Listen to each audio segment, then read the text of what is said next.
وَأَنفِقُوا خَيْرًا لِأَنفُسِكُمْ، اور خرچ کرو یہ تمہارے لیے بہتر ہے، اپنی بہتری کے لیے، اپنی بھلائی کے لیے خرچ کرو۔ راہ خدا میں خرچ کرنے سے مال گھٹتا نہیں ہے۔ میرے اور آپ کے آقا و مولا نے ایک مقام پہ قسم فرما کے 3 چیزیں بیان فرمائیں، اس میں سے ایک چیز حضور نے یہ ارشاد فرمائی کہ جو شخص معاف کر دیتا ہے میں اللہ کی قسم اٹھاتا ہوں کہ اس کی عزت کم نہیں ہوگی۔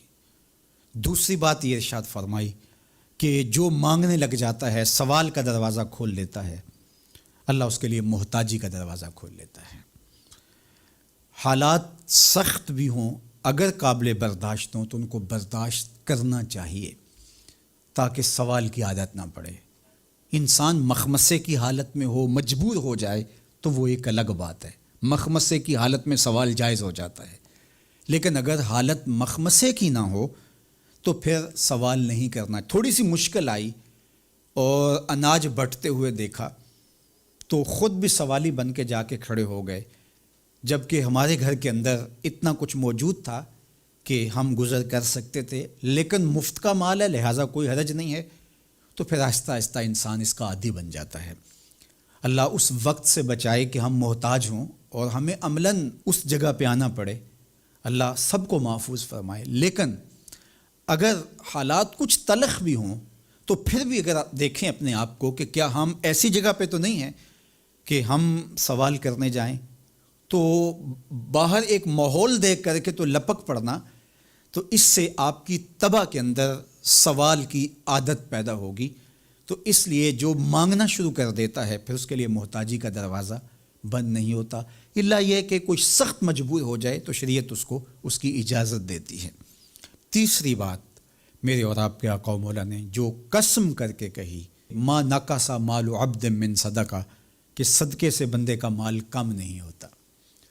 آپ کا اکاؤنٹنٹ کہتا ہے کہ اگر اتنے پیسے اتنوں سے نکال دیے گئے تو باقی اتنے بچیں گے، کیلکولیٹر کا حساب بھی یہی ہے، لیکن میرے محبوب فرماتے ہیں کہ میں ضمانت دیتا ہوں کہ صدقے سے مال کم نہیں ہوتا، تو اس لیے تم راہ خدا میں خرچ کرو گے تو میرا رب کہہ رہا ہے خیر لانفس، یہ تمہارے لیے بہتر ہے۔ تمہیں لگتا ہے کہ اتنے کم ہو جائیں گے، لیکن ایسا نہیں ہے، تمہارا مال صدقے سے گھٹتا نہیں ہے، صدقے سے تمہارا مال بڑھتا ہے، اور اللہ تعالیٰ جل شانہ ایک کا 10 گنا عطا کرتا ہے، 70 گنا عطا کرتا ہے، 700 گنا عطا کرتا ہے، فرمایا اللہ چاہے تو اس سے بھی زیادہ عطا کر دے۔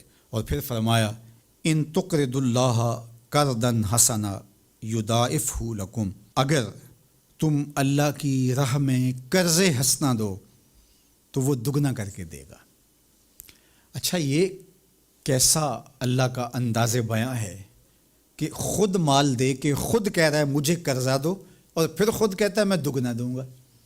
دیا ہوا کس نے ہے؟ اسی نے، اور کہتا ہے کہ جو میں نے تمہیں دیا ہے اس سے مجھے دو، اور میں پھر اس کو اپنے دیے ہوئے مال سے دیے گئے مال کو دگنا کر کے تمہیں لوٹاؤں گا۔ اللہ اکبر۔ اور پھر فرمایا وَيَغْفِرْ لَكُمْ، اور تمہیں بخش بھی دوں گا۔ واللہ شکور حلیم، وہ شکر گزار بھی ہے اور حلم والا بھی ہے۔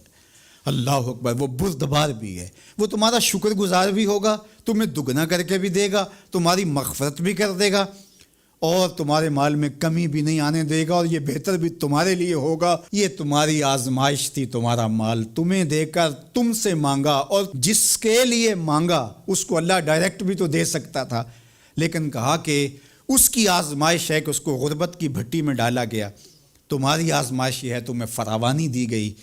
اب دیکھیے کہ وہ آزمائش میں پورا نکلتا ہے، تم آزمائش میں پورے نکلتے ہو، دونوں آزمائش میں پورے نکلتے ہیں، یا پھر تم نامراد اور ناکام ہو جاتے ہو۔ اللہ اکبر۔